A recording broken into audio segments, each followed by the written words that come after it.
sisters that went out fishing. It was a Saturday. And they went out fishing. They were by themselves, and they were out on the lake. And they said, all week long, we're pastoring to people with different problems, and they're pouring their woes out and their griefs out, and they're sharing all their personal problems. And what are we going to do about this? We need someone that we can tell our weaknesses to. So the guy who brings up says, I'll go first. I said, I really have a problem with covetousness. Being a poor preacher, I pull up in my rusty old Volkswagen, and Brother Joe's got this BMW, and I tell you what, man, I'm upset about that. The other two go, yeah, it's pretty bad. We'll be praying for you, brother.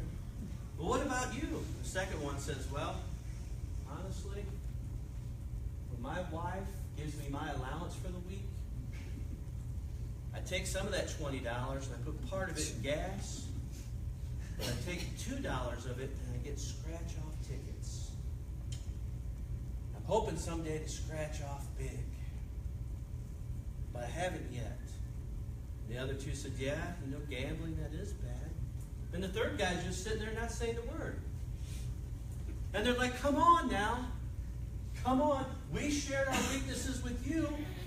He says, well, I got a terrible problem with gossip, and I can't wait to get back to shore. I'm going to share what I'm struggling with. Today's message might not mean anything to you. Maybe someone out in Facebook land watching this, or maybe you have a friend or a loved one that needs to hear it. But I struggle with this, and I want to get better at this.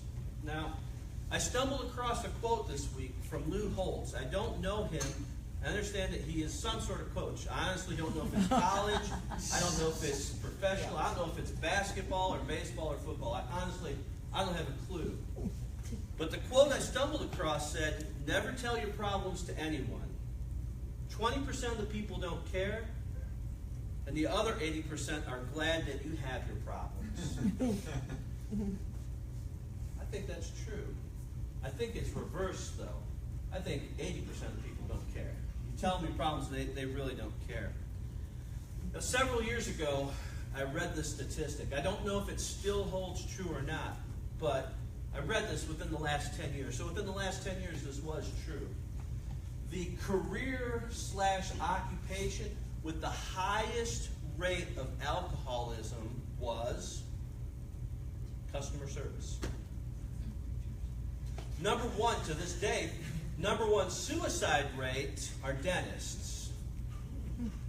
And they say it's because they inflict so much pain on people that psychologically it does something to them. So that's true. It's the number one occupation for suicide is dentistry. But the highest rate of alcoholism was from customer service. Because all they do, gosh, there's a word I wish I could use. I can't.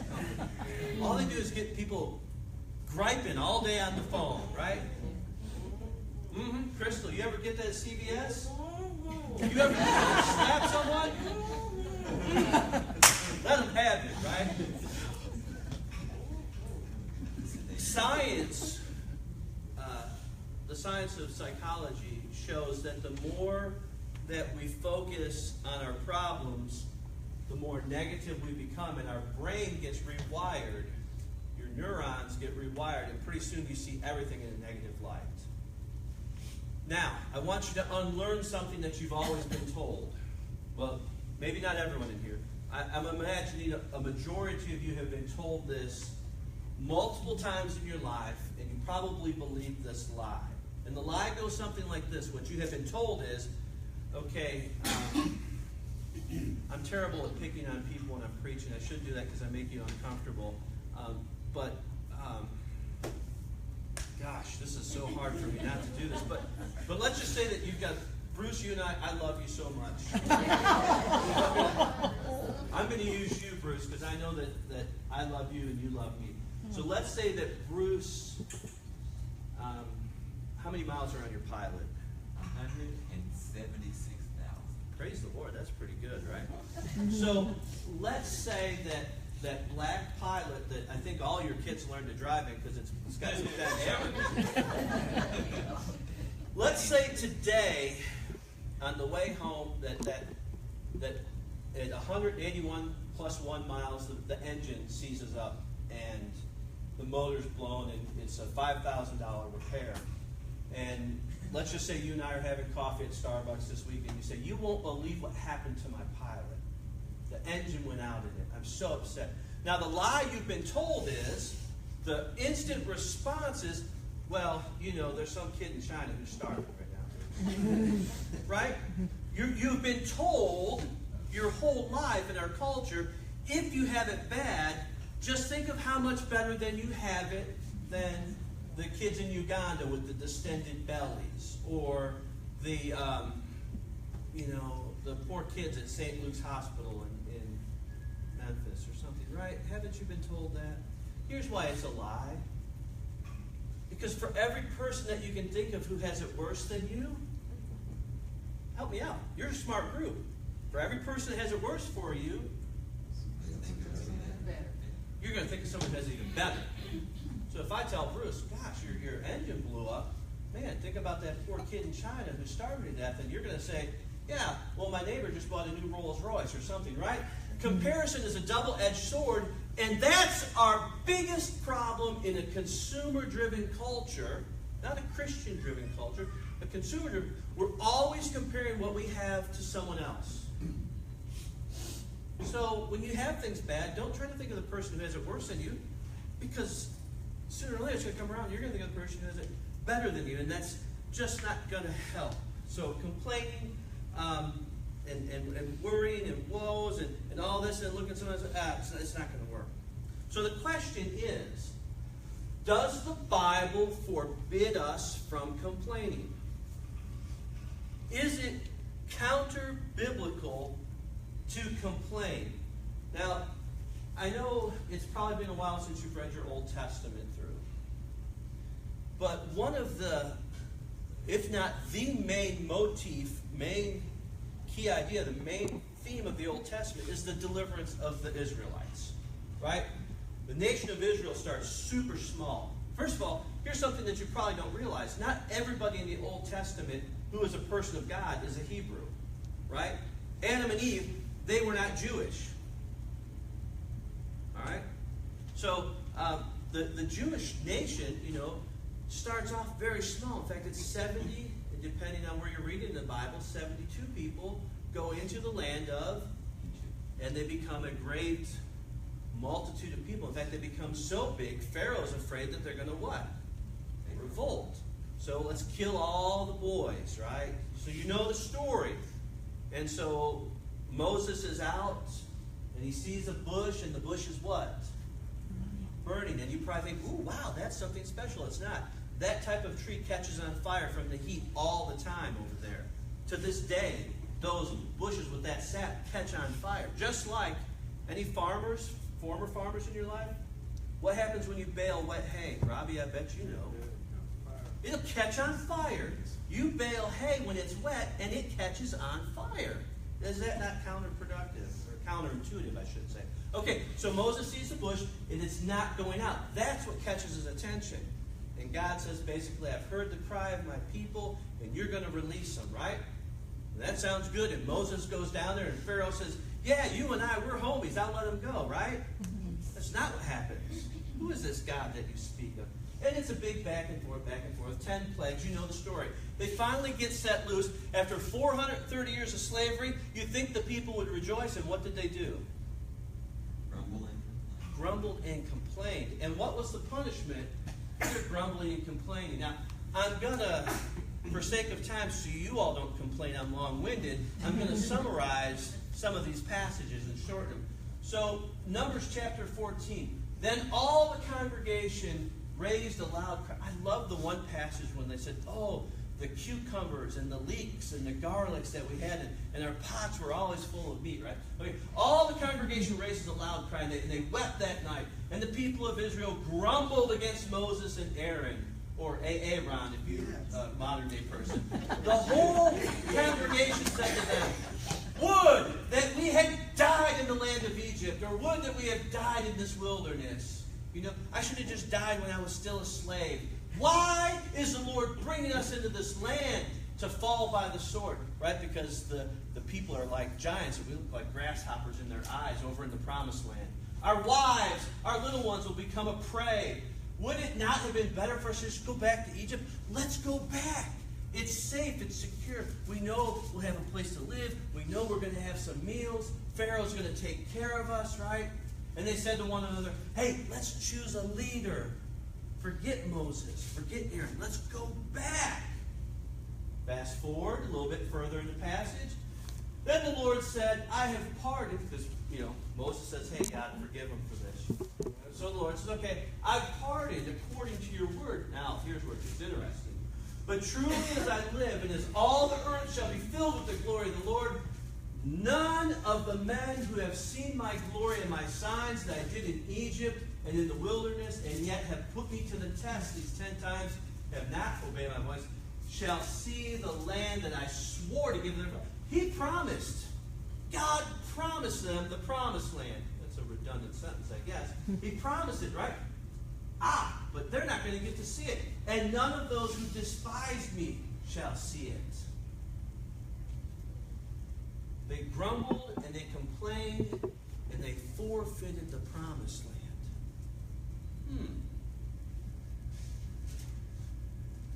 What? And your children. So not just the adults. Your children shall be shepherds in the wilderness for 40 years and shall suffer for your faithlessness until the last of your dead bodies lie in the wilderness, according to the number of days which you spied out the land, right? They're over there checking out the promised land. Caleb and Joshua, they give a good report. The rest say, According to the number of days which you spied out the land, 40 days, a year for each day you shall bear your iniquity, 40 years, and you shall know my displeasure. I, the Lord, have spoken. Surely this will I do to all this wicked congregation who are gathered together against me in this wilderness. They shall come to a full end. There they shall die. You know it was only a 14-day trek, literally, from Egypt to the Promised Land. If you were to walk it, 14 days. Well, I'm not going to do that 14 times, but you get the picture. 40 years they wander around, and they're going to die. And the men who Moses sent to spy out the land, who returned and made all the congregation grumble against him by bringing a bad report about the land, the men who brought up a bad report of the land died by a plague before the Lord. Why? Because they weren't good with customer service. I'm not the best at this, and I want to get better at it. But they missed out. The big point from this passage I want you to see is they missed out on the land of milk and honey. They missed out on the promised land.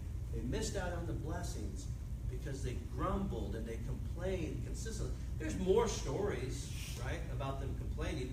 That was just one to highlight it. Because of their attitude. Now,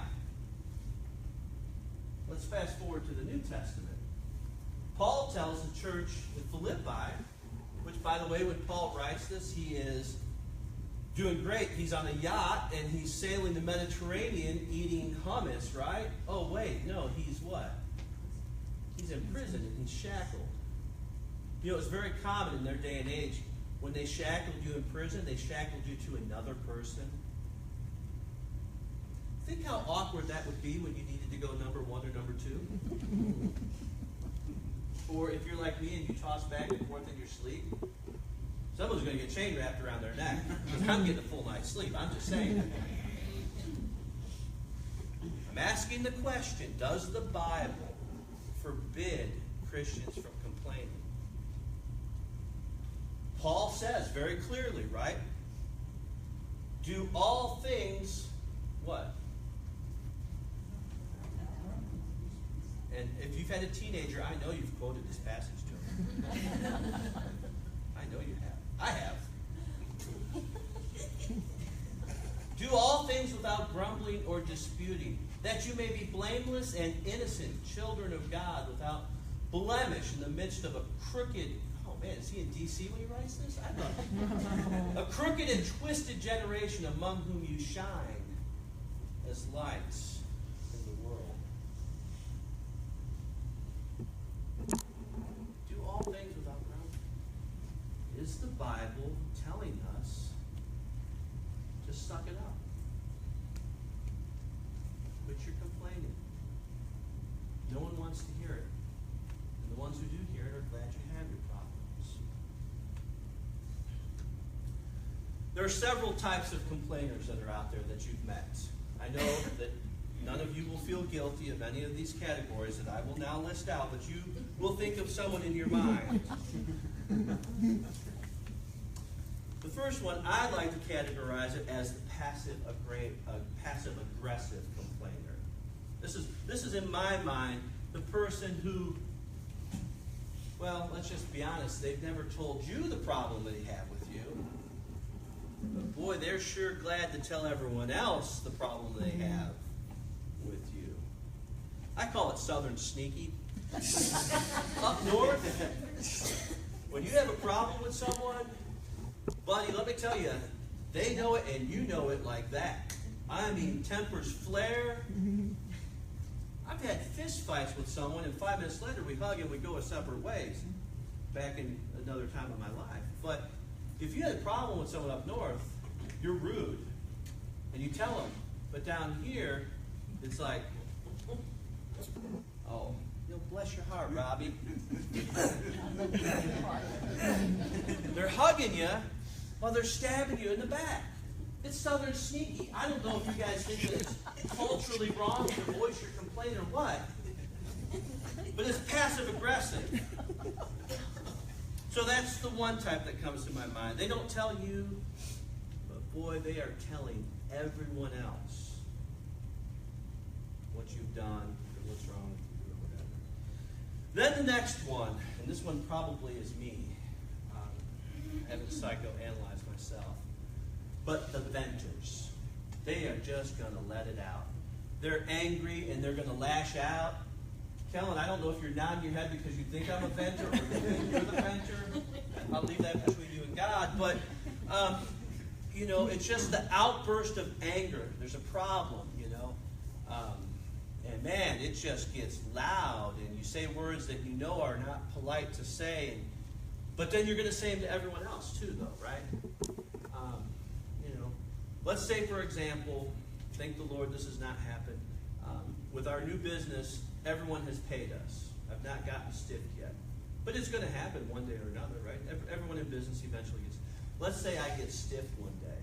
And I'm telling you what, I know the day that happens, well, number one, I know I'm going to go to that contractor's house. Well, never mind. Let me put that off to the side. But I'm going to probably be vocal about it. And you guys are not going to feel sorry for me because of the way I handle it. I'm going to vent, and I'm going to be angry, and I'm going to lash out, and I'm going to blame it on someone else probably. That's just me. And I want to get better at that. I honestly do. But there's passive-aggressive complainers. Then there's the venters. I've got two more for you, and I don't know which is worse of these next two, but these are the ones that are really hard for me to deal with. And the first one is the sympathy sucker. They've got a long straw, and it reaches across the room, and it goes right into your ear, and through your ear down to your heart, and they just start sucking the sympathy out of you. And they will suck you dry. They will drain every last element of empathy till you will walk out the door with a real term called compassion fatigue. That is a real term. If you are a caregiver in the medical field or any profession like that, compassion fatigue is a real term. And sympathy suckers, they just have too much drama for their mama. I don't know what it is, but all the time, everyone is out to get them. You just don't understand. No, you don't get it. Nobody likes me. Everybody at work is sabotaged. You're not listening to me. They are all sabotaging me. I can't get ahead. Nothing I do is right. I'm always wrong in her eyes. And it goes on and on. And they don't know it. But everybody, when they walk in the room As they take a step forward, it takes a step back because they're trying to be sucked dry. Nothing ever goes right. Everyone is against them. Nothing is ever good, right? And then the final one are the people that are just never satisfied. They are chronic complainers. You can't make them happy no matter what. If you baked their favorite cake and it came out at the right temperature and it had the right texture and it was the right flavor, they'd say, oh, you know, I don't like that set of silverware. What's wrong with you? Or if you bought a chicken, why did you get Tyson? You know I said to get the organic, whatever. You just can't do anything right, ever. And they chronically complain about everything. And they gripe and they moan. Oh, this pen just never did work. Why did I buy this stupid pen? Oh, it was so expensive. But everyone said to get this pen. Whatever, I don't know. Actually, I got this pen for free. It's got like the rubber thing on the end so you can use it on your smartphone. And it says New Song Church on it. And it's got our address. I get about once a year, someone will mail me a pen like this and say, why don't you buy 500 of these pens? And I think, why? Because these pens last a long time. Keep mailing them. Keep them coming in, right? The truth of it is, and I found this out, I submitted a query for a book that I wanted to write. It's about 5 years ago. I was going through a tough time in life. And I had an idea for a book. And I submitted it to an editor. And he replied back. He said, you know, your idea is great, Craig. But it needs to be a 12-chapter book. And not just the story that you have in mind, but you need to get 10 or 12 preachers writing similar experiences. And by the way, no one wants to hear your sour grapes. That's what he said to me. And as I read it, it hurt me. And in about 5 seconds, I said, he's right. Nobody wants to hear your sour grapes. If you have a hard time, people, might be interested in it, but they don't want the sour grapes. The highest paid, lowest quality people in our culture, I think, are movie actors, right? And second to that, I don't care if I hurt your feelings, are athletes. I don't understand why athletes are paid so much money. It boggles my mind every time I see on the news, record-breaking contract for this guy, and I've never heard of him. I've never heard of the team before. But the guy's making, right, $19 million a year, and he's 20 years old, and he's illiterate. I don't get it, right? It just, I don't understand it. But I will tell you one other category of highly educated people in our culture who are probably the best compensated people for what they do: therapists. Why do you think therapists are compensated so well? Because they listen to people's problems. I have a policy when it comes to counseling. 6 sessions is what I tell people. If I can't fix it in 6 sessions, I need to send you to someone who is more professional. That's only half of the reason why I set a 6-limit policy. The other half is I don't believe in people being dependent on someone counseling them. Now, there are unique situations where obviously I'll have to expand that. But by and large, my rule of thumb is 6 sessions. Because I don't want people to be talking to me for 3 years, right? Therapists will let you come in and talk about how bad your childhood was for 5 years, and they will charge you $150 an hour. Oh, well, how did that make you feel? Tell me more about your mother. And next week, how did that make you feel? Tell me about your mother. I don't know if that's really how it works. That may be a cultural cliche, but I know there is something to the fact that therapists are paid well because you know what? I'll be honest with you. It's exhausting to sit for 8 hours and listen to 10 different people tell you about their problems. So does the Bible forbid us to complain? You know something I've realized with people who complain, that chronically complain, that suck your sympathy, that whatever it is, people who are always just complainers, they never take the advice you give them. And in fact, they have an instant response. I bet you already know what it is. That'll never work. I've already tried that. I know you haven't tried that. You're lying to me, I know. That'll never work. Oh, I could never do that. Oh, they would never agree to that. Whatever. So, here's my free advice for the day. Don't waste your time. Don't try. When someone's complaining, don't try to fix their problems. You're wasting your breath, and they're going to tell you, that'll never work. That'll never work. I've already tried that. So are we allowed to complain or not? Does the Bible forbid it? Is it a sin? Is it a sin to complain?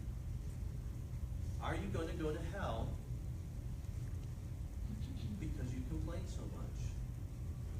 I complain. I already told you that at the beginning, so I'm not trying to be a hypocrite here. Not that in other sermons I'm trying to be a hypocrite. I'm not trying to be a hypocrite now. It's not so much in what we're dissatisfied with or what our problem is, as much as our attitude and how we voice it. Does that make sense? It's not so much the problem as it is our attitude with the problem and the way that we voice it. That's one half of the truth. The other side of the coin is, and this is most important, okay? Please hear me clearly. Where are you seeking your solution? All right? That's the hinge of the door. That's the key. That's the important part. That's the part that gives me goosebumps when I think about all the problems and all the ways that we try to numb ourselves, escape ourselves, blame others, whatever we do with our problems. Where are we seeking the solution? So I've got some good news for you. That was the introduction. It's time for the sermon. Now, I've got some good news for you. God really cares about you. No. God really cares about you. He loves you unconditionally, and He wants to hear your problem. Now, He may not want to hear it the way that you express it to those close to you. All right? We've got time to work on that, right? Rome wasn't built in a day. Humble yourselves, therefore, under the mighty hand of God, so at the proper time He may exalt you. And I know the King James, which I rarely ever read, but I'm not good with that type of language, phrases it better because it says, cast all your cares on Him.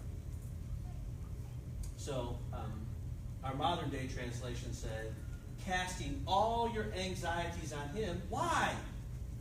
Say it. Why? Because He cares for you.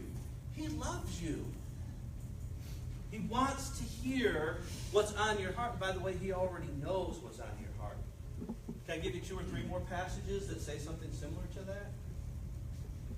We'll still beat the Baptist to lunch, don't worry. Psalm 55. Give ear to my prayer, O God. Hide not yourself from my plea for mercy. Attend to me and answer me, for I am restless in my complaint. And I moan. Have you ever been there? Your heart aches so bad. You don't have words, but you just can moan, wail, cry. You can't even voice it, but the pain is so bad, all you can do is whimper and moan. I am restless. I can't get any peace of mind in my complaint.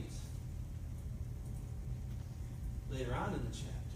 But I called to God, and the Lord said, I will zap you like a bug if you don't stop your complaining. No, that's not what it says. I call to God, and the Lord will save me.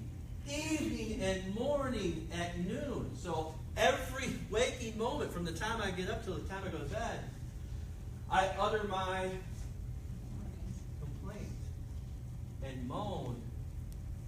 And what happens? He hears my voice. 1 Peter 5 says, cast all your cares on Him. Cast all your worries.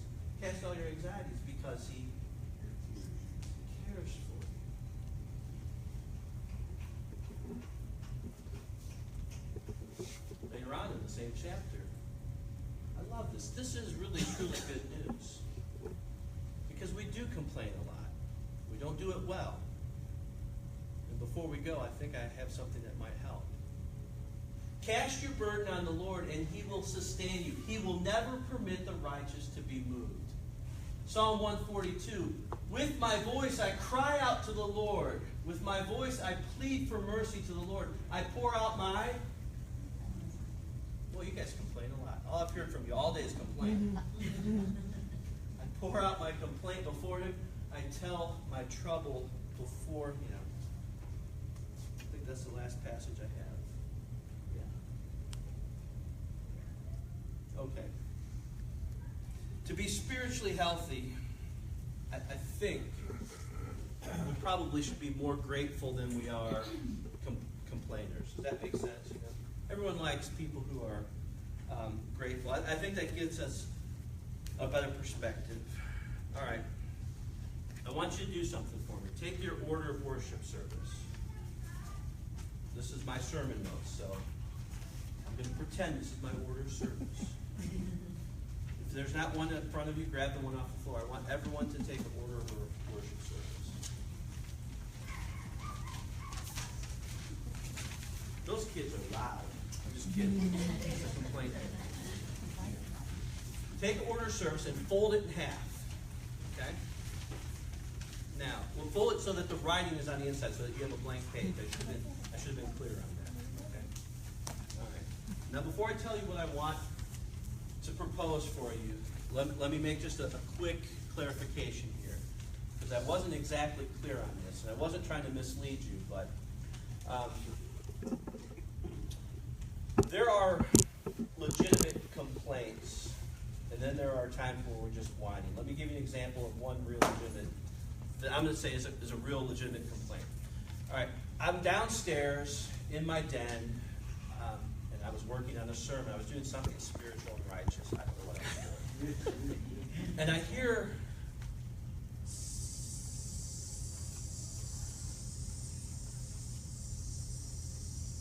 I'm like, what is that noise? Looking around. Right across from my den is a closet. This is a couple of years ago, where the hot water heater is. The hot water heater broke and it sprung a leak. Now the house that we live in has beautiful hardwood floors. Had we not been home, had we been on vacation for a week, we'd come home to what? A ruined hardwood floor. I call the plumber and I say to the plumber, what do I tell him? I've got a water leak. Is that a complaint?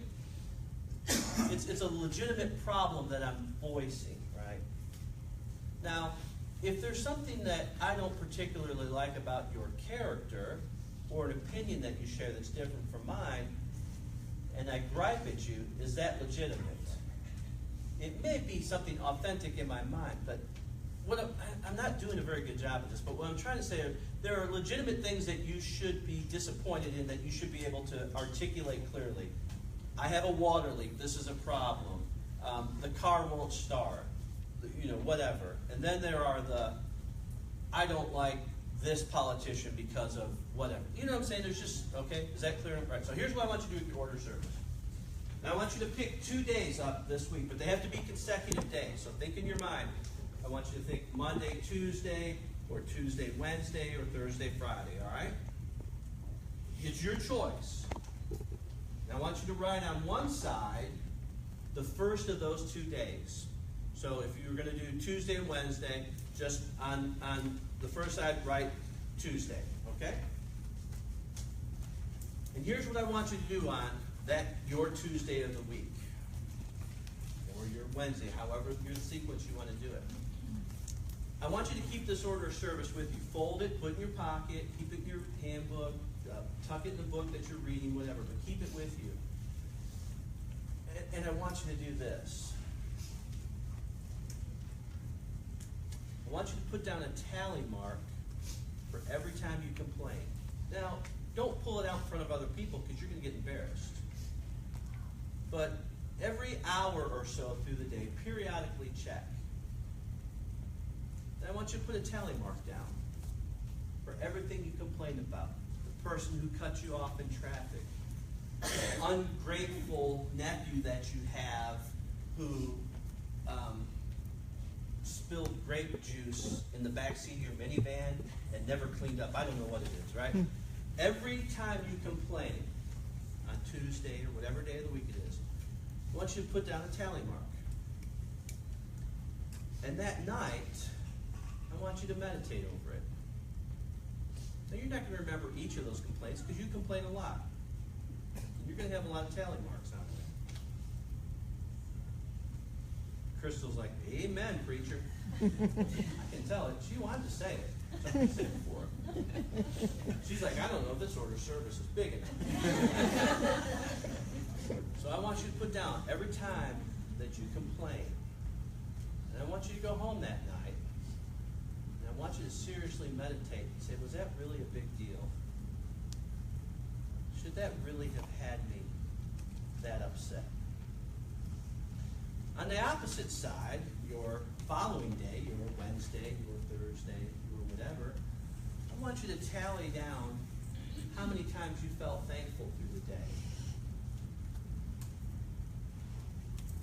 How many blessings you woke up and you could walk. You woke up and you had eyesight. You woke up and your car started. You came home and dinner was made. I don't know what it is. But I want you to tally the things that you feel thankful for. And I want you to meditate on that evening. And hopefully, the day after that, as you feel like complaining, you may say, you know, that's not really that big of a deal. Or maybe I'm not complaining about this properly. Or maybe I'm seeking the wrong solution. Maybe I haven't always had the best perspective. That's what I'm going to try to do, because I'm not good.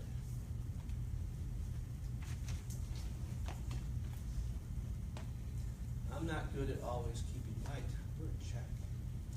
And I know I complain more than I should. And I'm not saying that for anyone in this room. I'm not in a fight with my wife. I'm not in a fight with any of you here. Before your imaginations go wild with you. I just know that I'm a pretty blessed person. Sometimes, you know, I think that just our culture encourages us to just complain too much. And I want to get better at it, and I thought maybe you guys might